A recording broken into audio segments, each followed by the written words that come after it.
Hello friend, स्वागत है आपका एक बार फिर से मेरे यूट्यूब चैनल कहानियों का सफ़र में।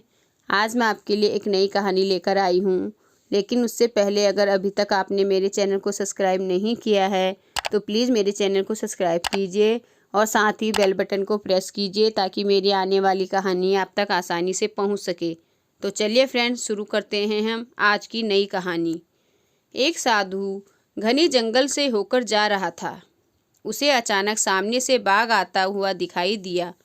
साधु ने सोचा कि अब तो उसके प्राण नहीं बचेंगे, यह बाघ निश्चय ही उसे खा जाएगा।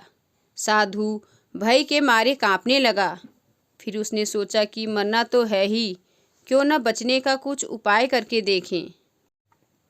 साधु ने बाघ के पास आते ही ताली बजा बजाकर नाचना शुरू कर दिया।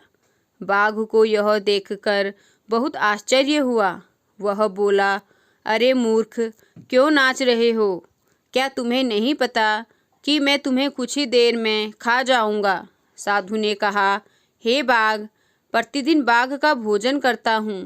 मेरी झोली में एक बाघ तो पहले से ही है, किंतु वह मेरे लिए अपर्याप्त है। मुझे एक और बाघ चाहिए था। मैं उसी की खोज में जंगल में आया था।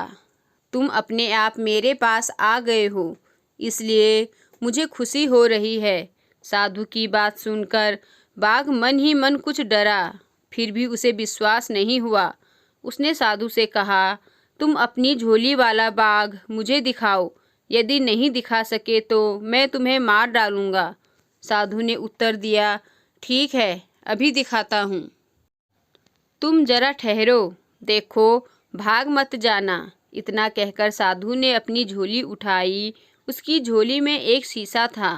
उसने शीशे को झोली के मुख के पास लाकर बाघ से कहा, देखो, यह रहा पहला वाला बाघ। बाघ साधु के पास आया। उसने जैसे ही झोली के मुंह पर देखा, उसे शीशे में अपनी ही परछाई दिखाई दी। इसके बाद वह गुर्राया तो शीशे वाला बाघ भी गुर्राता हुआ दिखाई दिया। अब उस बाघ को विश्वास हो गया कि साधु की झोली में सचमुच एक बाघ बंद है। उसने सोचा कि यहाँ से भाग जाने में ही भलाई है। वह पूंछ दबाकर साधु के पास से भाग गया। वह अपने साथियों के पास पहुँचा और सब मिलकर अपने राजा के पास गए। राजा ने जब सारी घटना सुनी तो उसे बहुत क्रोध आया। वह बोला, तुम सब कायर हो, कहीं आदमी भी बाघ को खा सकता है? चलो, मैं उस साधु को मजा चखाता हूँ। बाघ का सरदार दूसरे बाघों के साथ साधु को खोजने चल पड़ा। इसी बीच साधु के पास एक लकड़हारा आ गया था। साधु उसे बाघ वाली घटना सुना रहा था। तभी बाघों का सरदार वहाँ पहुँचा। जब लकड़हारे ने बहुत से बाघों को अपनी ओर आते देखा तो डर के मारे उसकी घिंगी बंध गई। वह कुल्हाड़ी फेंककर पेड़ पर चढ़ गया। साधु को पेड़ पर चढ़ना नहीं आता था। वह पेड़ के पीछे छिपकर बैठ गया। जो बाघ साधु के पास से जान बचाकर भागा था, वह अपने सरदार से बोला, देखो सरदार, सामने देखो, पहले तो एक ही साधु था, अब दूसरा भी आ गया है। एक नीचे छिप गया है और दूसरा पेड़ के ऊपर। चलो भाग चलें।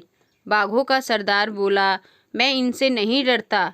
तुम सब लोग इस पेड़ को चारों तरफ से घेर लो ताकि ये दोनों भाग न जाएं। मैं पेड़ के पास जाता हूँ।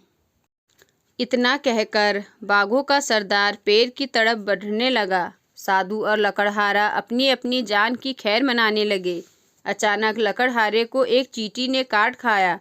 जैसे ही वह दर्द से तिलमिलाया कि उसके हाथ से टहनी छूट गई, वह घने पत्तों और टहनियों से रगड़ खाता हुआ धड़ाम से नीचे आ गिरा।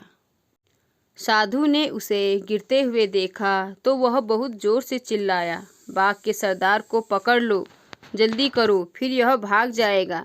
धड़ाम की आवाज़ और साधु के चिल्लाने से बाघों का सरदार डर गया। उसने सोचा कि यह साधु सचमुच ही बाघों को खाने वाला है। वह उल्टे पैरों भागने लगा। उसके साथी भी उसे भागता हुआ देखते ही सिर पैर पकड़कर भाग गए। तो इस कहानी से हमें यह शिक्षा मिलती है, बुद्धि बल पर हमेशा भारी पड़ती है। तो फ्रेंड्स, कैसी लगी आपको आज की कहानी मुझे कमेंट कर ज़रूर बताएं। तो हम मिलेंगे कल एक नई कहानी के साथ। धन्यवाद।